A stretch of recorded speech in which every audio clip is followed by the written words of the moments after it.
obviously first day and they had a good energy to it, but we got a lot of work to do.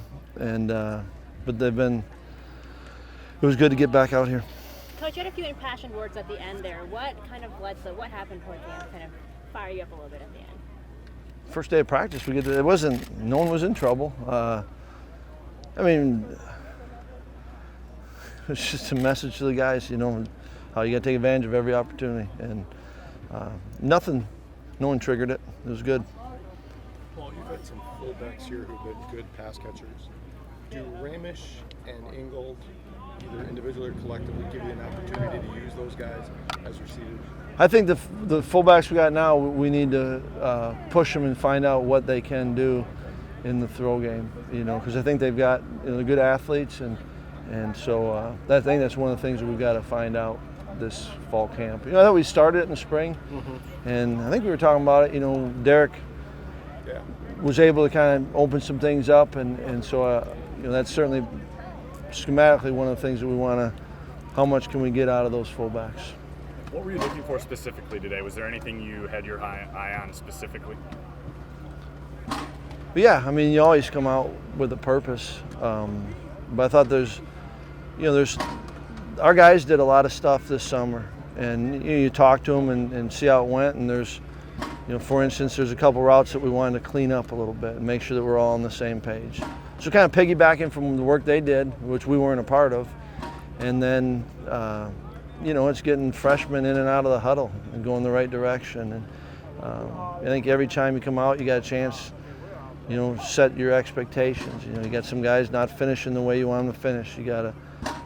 But I think every coach comes out with a certain set of things you want to accomplish that day, and then you play off of how the kids, what's happening with them. But I think guys came to work and you know, strive to get better today, and yet, you know, first practice, boy, you got a long ways to go. Paul, what was the reason that Estes and Sanders weren't on the 105? Just to want to get, you know, you run into a numbers problem, crunch, and so probably bring the, you know, the 105 that kind of made everything work for us the best. What potential do you see in Patrick Castle at right tackle? Well, I mean, we're excited when we signed him, and excited about the whole freshman, you know, the young linemen we have. You know, I'm not going to talk about anything that you saw today, first day, and helmets only. But we like that group. We really do. I think he's athletic. I think Cole's athletic. Tyler Biotic is athletic, and they got good strength levels, and so we're really excited about the group. But, you know, and you guys know him, there's so much that they've got to learn, but that's the time to do it is now.